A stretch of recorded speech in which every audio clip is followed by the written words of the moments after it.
Hello mga ka-idol, mag-update lang tayo ulit.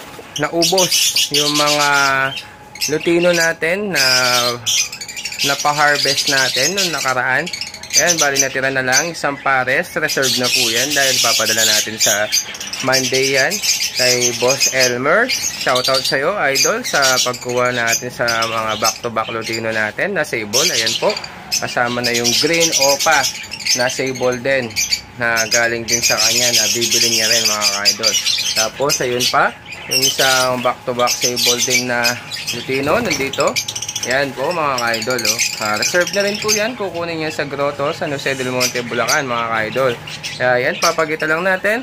Mga excess na lang po natin ay mga green opa, back-to-back at saka far blue sa mga gustong mag-avail.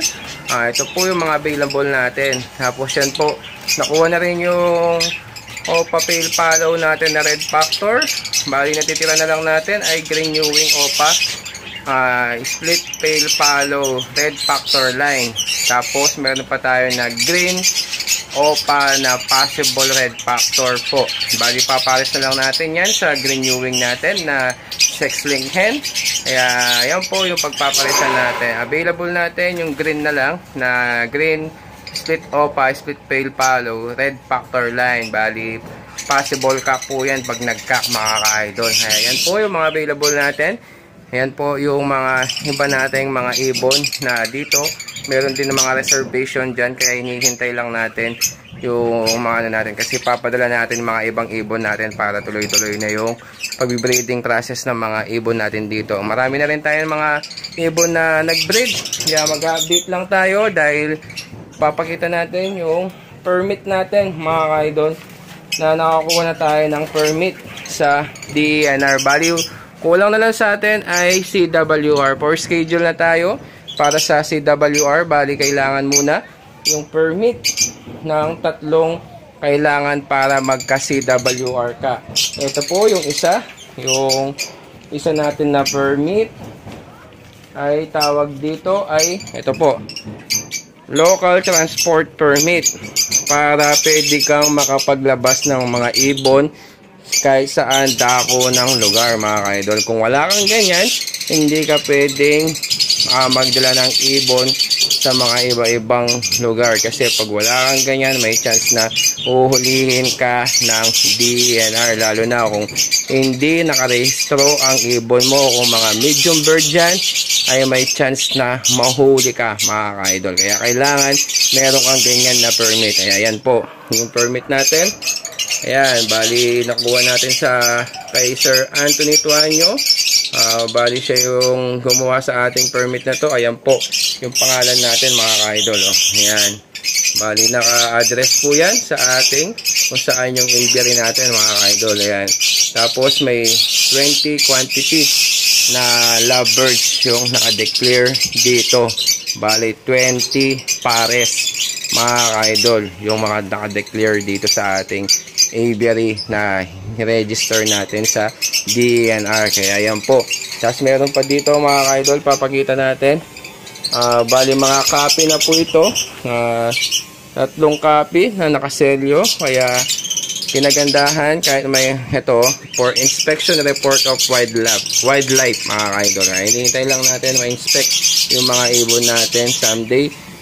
Kasi for schedule pa kasi yun mga ka-idol bago natin makuha yung CWR natin. isa sa mga ano yan, requirements mga ka-idol. Tapos kailangan meron ka pang veterinary health certificate para sa mga ibon na dineclare mo mga ka-idol. Ayan, kung wala kang ganyan, malalaman ng mga DNR na may sakit yung mga ibon mo. Kung wala kang ganitong mga health certificate ng mga ibon mo, may chance na pwedeng sila mismo yung mag-aano ng health certificate ng mga ibon mo. Pag yan pasok sa bird flu, may chance na kukunin, kukumpiskahin or susunugin yung mga ibon ninyo mga ka-idol. Kaya sa atin ay meron po silang health certificate para katunayan na wala po silang bird flu mga ka-idol. Kaya pinapakita ko lang sa inyo yan para naman po sa mga gusto po mag-avail. Kailangan po yan mga ka-idol, pangalawang requirements po yan ha. Tapos eto pa po yung isa, certificate na patunay na sa'yo nakapangalan yung mga African lovebirds mo. Ayan po, certificate po yan, no? Bali, kailangan po yan sa mga may mga big time breeder po. Pwede po tayong kumuha ng mga ganyan na requirements. Bago natin i-process yan, ibibigay natin sa DENR para may schedule po kayo for inspection ng mga African lovebirds. Tapos ito pa mga ka-idol, kailangan yung mga leg band ng mga African lovebirds mo ay isang kulay lang at isang pangalan lang po. Kung ano yung pangalan ng mga leg band nyo, dapat yun lang po yung i-declare natin. Kasi may mga bayad po yan per leg band ng mga ibon. Magkano naman yung per ibon na babayaran natin sa DENR? 150 pesos bawat ibon. Depende po yan sa lugar ninyo kasi hindi ko alam kung magkano dyan sa Manila or sa ibang lugar natin kung magkano yung declare ng DENR. Syempre pag malaki yung DENR sa ibang lugar ay may chance na malaki yung babayaran po natin mga ka-idol. Yung CWR hindi pa natin alam kung magkano kasi for schedule pa tayo. Tapos hahanap pa tayo ng mga idea pag nakakuha na tayo ng CWR mga ka-idol. Pag okay na-inspect na yung aviary natin, kukuha pa tayo ng idea kasi meron pang nagre-report ka pa sa DENR para sa mga painakay na pababa mo. Bali, ano yun parang ano, pag mid-year, ganyan, kailangan nagre-report ka sa kanila kung ano yung mga nadadagdagan sa mga African lovebirds mo mga ka-idol. Kasi ganun yung nakikita ko sa mga kaibigan ko na may mga permit mga ka-idol. Kung wala ka pang permit mga ka-idol, kailangan ay simulan mo na mag-ipon. Kasi medyo mahigpit po ang DENR lalo na sa mga medium bird, small bird, kahit small bird yan.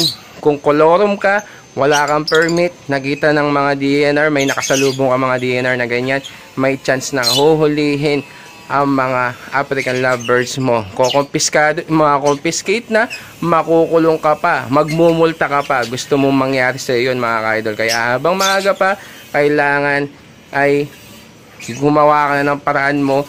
Meron ka naman mga ibon, pagkikitaan mo naman yan, kailangan mag-ipon ka na para sa mga permit ng African lovebirds mo. Kahit ilan pa lang yan, kailangan ay may permit tayo. Dahil po, maigpit ngayon dahil sa avian flu at bird flu. Lalo na ngayon, marami naglipaan na ng mga endangered species na mga ibon na ngayon ay natatamaan kahit yung mga small bird kasi sakop din yan ng wildlife yung mga ibon natin. Kaya may chance na makonfiscate at may chance kang makulong or magmulta mga ka-idol. Kaya habang maaga pa ay gawin na natin. Kaya ito sa atin, complete na, CWR na lang for schedule mga ka-idol. Kaya yan po yung mga permits natin mga ka-idol.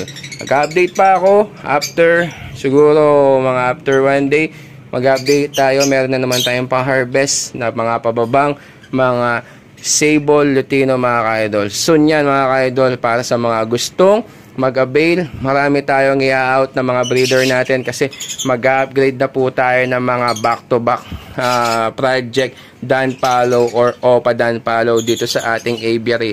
At saka magpo-project pa tayo ng mga Opa Lutino kasi sila po yung demand ngayon sa export buying at local buying mga ka-idol. Kahit yung mga Lutino na local ngayon, mga sable Lutino, sila ang demand ngayon sa local export buying natin mga ka-idol. Kaya kung bago ka pa lang sa ating channel, huwag mong kalimutan mag-like at mag-subscribe at i-click mo notification bell button natin para lagi kang updated sa ating YouTube channel mga ka-idol. Kaya maraming salamat. Sana marami kayong natutunan dito sa ating senior ko sa inyo para sa mga wala pa pong permit at sa mga kaibigan natin dyan na breeder hanggang ngayon ay wala pa rin silang permit. Kaya kailangan mag-asikaso na tayo para sa kaligtasan ng mga ibon natin at para hindi na tayo magmulta ng malaki mga ka-idol. Kaya maraming salamat mga ka-idol. Thank you.